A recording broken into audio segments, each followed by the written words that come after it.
George Osborne, former Chancellor, could be forced to decide between two jobs after a huge backlash from MPs and his own constituents.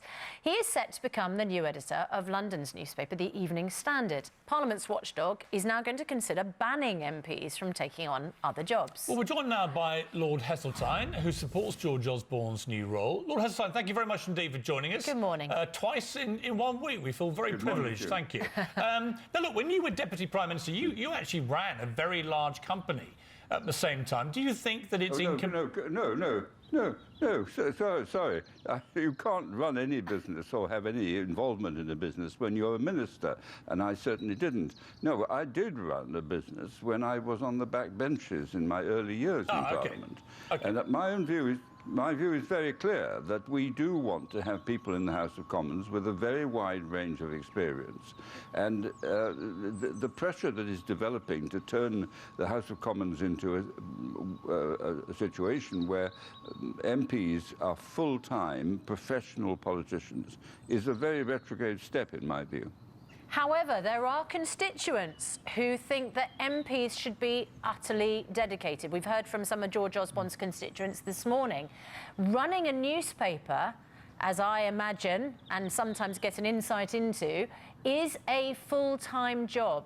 How can you do something with full focus if you have two jobs requiring that full focus? Well, I don't agree with that view. What George Osborne will undoubtedly do is to appoint a first-class deputy editor who will have the day-to-day management of the news side of the paper. He will be the guiding light and he will be on call, but he has got a lot of commitments. He will take extremely seriously as a first priority the interests of his constituents. And so I believe you can combine these things if you know how to manage your time.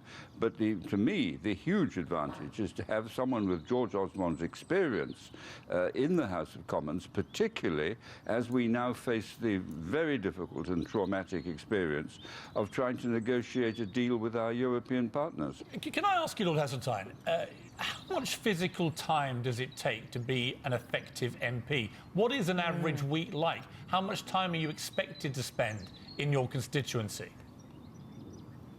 Well, there's no answer to that question, and being in your constituency is not about the job altogether.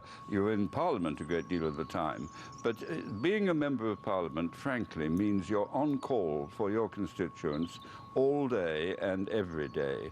And that's the right approach. You don't know when something really nasty is going to happen in your constituency. You're expected to be there, and go you do. So it is a very stressful job in that sense.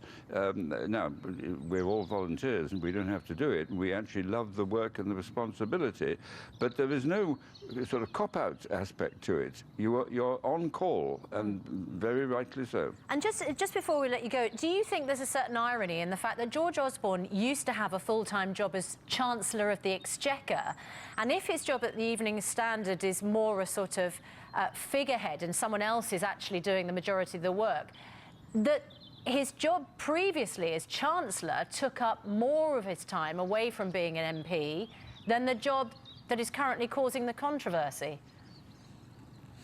Well, you're quite right, that there is no more stressful job than being Chancellor of the Exchequer. And that does take you away. It takes you overseas. It takes you to endless meetings. You have an incredible responsibility and preoccupation.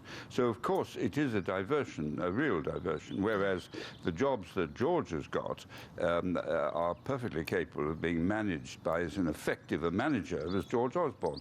So, look, the test of this is what his constituents think when they've got experience.